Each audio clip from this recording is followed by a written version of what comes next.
Hello friends, again welcome back to my channel English by Amit Singh. तो दोस्तों, आज का जो हमारा टॉपिक है वो the most important chapter of the English, यानी कि अंग्रेजी का सबसे महत्वपूर्ण चैप्टर, इंग्लिश ग्रामर का जो हमारा सबसे महत्वपूर्ण चैप्टर होता है वो होता है वर्ब। इसे इंग्लिश ग्रामर का साउल भी कहा जाता है। देखिए, ये जो चैप्टर है इसके बारे में हम बहुत ही बारीकी से पढ़ेंगे और इसके एक एक पार्ट का अध्ययन करेंगे। और मुझे उम्मीद है कि यदि आप एक बार इस वीडियो को देख लेते हैं और अच्छे से समझ लेते हैं तो पूरे जीवन आप वर्ब को कभी भूल नहीं पाएंगे, क्योंकि मैं यहाँ पे वर्ब केवल आपको पढ़ाने वाला ही नहीं हूँ, बहुत बेहतर तरीके से समझाने वाला हूँ। केवल वर्ब के ही बारे में नहीं, उसके कितने पार्ट्स होते हैं, उनके पार्ट्स को कितने पार्ट्स में डिवाइड किया जाता है, फिर उनके पार्ट्स को कितने पार्ट्स में डिवाइड किया जाता है, ये इनके टोटल फैमिली मेंबर कितने होते हैं, इस तरीके से जैसे आपके परिवार में कितने फैमिली मेंबर हैं, कोई हेड ऑफ द फैमिली है, फिर उनसे कोई जूनियर है, फिर कोई उनसे जूनियर है, इसी प्रकार से वर्ब में भी होता है। Verb head of the family है, इसके कई सारे जो कि जूनियर्स हैं, इन पूरे वर्ब के फैमिली के बारे में हम यहाँ पे पढ़ने जा रहे हैं। ये बहुत ही आपके लिए जो कि महत्वपूर्ण चैप्टर होगा। तो फ्रेंड्स, यदि आपको ये चैप्टर अच्छा लगता है, ये वीडियो अच्छी लगती है, तो आप जो कि मेरे चैनल को सब्सक्राइब करना मत भूलिएगा। आइए हम शुरू करते हैं। Verb, a word that stands for doing or being something is called verb, यानी कि वह शब्द जिससे किसी काम को doing यानी कि करना और being मतलब होना, यानी कि जिस शब्द से किसी काम के करने या होने का पता चलता है उसे हम क्या कहते हैं, वर्ब कहते हैं। देखिए कैसे डूइंग और बीइंग होता कैसे है। जैसे मैंने कहा आई टीच यू, और second sentence I am a teacher. यहां पे मैं काम क्या कर रहा हूं, टीच, और यहां पे मैं हूं क्या, टीचर। तो यहां पे जो मेरा काम है वो डूइंग है। ये क्या है, डूइंग है, यानी कि ये टीच तो वर्ब है, लेकिन कैसा वर्ब है, डूइंग है। Second sentence I am a teacher, यहां पे कोई भी डूइंग वर्ब नहीं है।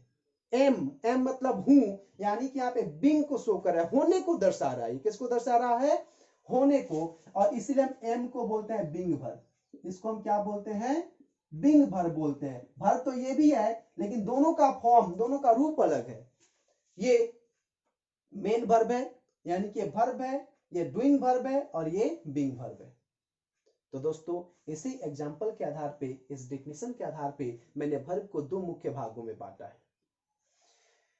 On the basis of this definition, we divide the verb into two main parts. Verb को हम दो भागों में बांटते हैं मुख्य रूप से, वर्ब डूइंग वर्ब और बीइंग वर्ब। तो डूइंग वर्ब को हम कई नामों से जानते हैं, जैसे मेन वर्ब, इसी को हम कहते हैं मेन वर्ब, इसी का नाम होता है प्रिंसिपल वर्ब, और इसी का नाम होता है लेक्सिकल वर्ब। अब हम बात करते हैं बीइंग वर्ब का। तो बीइंग वर्ब को हम एक्सिलरी वर्ब के नाम से जानते हैं। किस वर्ब के नाम से जानते हैं, एक्सिलरी वर्ब के नाम से। इसको हेल्पिंग वर्ब भी कहा जाता है। एक्सिलरी वर्ब की जो टोटल संख्या होती है वो 24 होती है। ये आपको रट के याद कर लेना है कि एक्सिलरी वर्ब की जो संख्या होती है वो 24 होती है। और इस एक्सिलरी वर्ब को तीन भागों में बांटा जाता है, principal auxiliary verb, modal auxiliary verb और semi modal auxiliary verb. Principal auxiliary verb, modal auxiliary verb, semi modal auxiliary verb. अब फ्रेंड्स, ये मत सोचना कि एक्सिलरी वर्ब की संख्या 24 है तो अब इसको 8 8 8 मार देंगे, ऐसा कतई नहीं होता है। यहाँ पे प्रिंसिपल एक्सिलरी वर्ब की जो संख्या होती है वो 11 होती है, मॉडल एक्सिलरी वर्ब की जो संख्या होती है वो 10 होती है, और सेमी मॉडल एक्सिलरी वर्ब की जो संख्या होती है वो 3 होती है। आइए बात करते हैं यदि प्रिंसिपल एक्सिलरी वर्ब की, तो 11 कौन कौन होते हैं उसको भी देखते हैं। इसको याद करना बेहद ही आसान है। Is am are, was were, has have had, do does did. Count करके भी देख सकते हैं आप, इसकी संख्या टोटल 11 है। सेकेंड है हमारा मॉडल एक्सिलरी वर्ब, या इसको हम मॉडल्स भी कहते हैं, और इसकी संख्या जो होती है वो 10 होती है।